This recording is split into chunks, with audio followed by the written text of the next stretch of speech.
అలాగనే చెరుమారు గ్రామంలో ఉన్న దేవుని పిల్లలుగా మీరందరూ దేవుని యొక్క మాటలు విని మారాలని ఎంతో ప్రయాసంతోనే ఈ యొక్క కార్యక్రమం అనేది ఏర్పాటు చేయడం జరిగింది. కాబట్టి ప్రియులారా, మీరందరూ నా బంధువులైన వారు, నా చుట్టాలు, నా రక్త సంబంధాలు అనుకున్న వారు మీకోసం ముఖ్యంగా ఈ మాటలు వినిపించాలని ఆశతో ఈ యొక్క కార్యక్రమాన్ని ఏర్పాటు చేశాను. కాబట్టి మీరు దేవుని మాటలు విని మీరు మీ యొక్క మనసును మార్చుకోవాలని చిన్న ఆశతో మీకు ఈ మాటలను తెలియజేస్తున్నాను. అలాగనే మరి రాంబాబు అన్నయ్య గారు మరి ఈ యొక్క కార్యక్రమానికి అన్నయ్య గారు కూడా చేయూతనిచ్చారు. నిజంగా ఈ అన్నయ్య గారు మన చెరుమారు గ్రామానికి రావటం ఇదే మొదటిసారి. అన్నయ్య గారు వచ్చినందుకు అందరూ ఒకసారి చప్పట్లు కొడదామండి. అన్నయ్య గారికి ప్రత్యేక వందనాలండి. నా మాటలు ముగిస్తున్నాను. అది మేము తెలుసుకునేటట్లు సహాయం చేయండి. యేసుక్రీస్తు పేరటి ప్రార్థన సమర్పిస్తున్నాను తండ్రి, ఆమేన్. నన్ను ముందు పెట్టావు కదా, నన్ను బాగుంది, అది ముందు పెట్టావు కదా, అది బాగుంది. ఫస్ట్ ఎలా పెట్టావు, సెట్టింగ్స్ అదే పెట్టి, రైట్.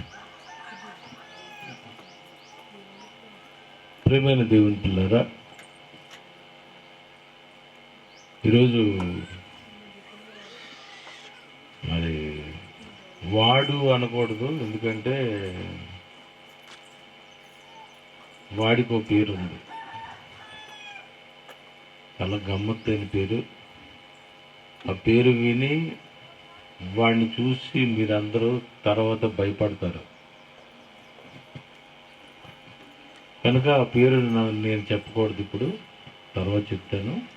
ఈలోపు మీరు ఆలోచించుకోండి. రాత్రంతా 2022 పోస్టర్ CD టైటిల్ చేశాం.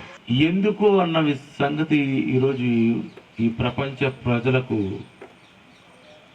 90% తెలియలేదు. 90% అంతరిక్షంలో 90% డార్క్ మ్యాటర్ ఎలాగైతే తెలియలేదో ఈరోజు శాస్త్రవేత్తలకు, ఈ రోజు ఉన్నటువంటి భూమి మీద ఉన్న 800 కోట్ల మంది సుమారు ప్రపంచ ప్రజలకు వారు కూడా భ్రమలోనే ఉన్నారు. ఈ జన్మ ఎందుకు, ఈ జన్మ యొక్క పరమార్థం దేనికి, ఈ జన్మలో ఉన్న నేను, ఎక్కువ మంది భ్రమలో ఉంటారు, తెలివిగా ఉండరు, తెలివి లేదు. యావత్తు ప్రపంచంలో 90% తెలివి లేదు. దేవుడు కూడా బైబిల్లో ఈ విషయాన్ని దేవుడు రాయించు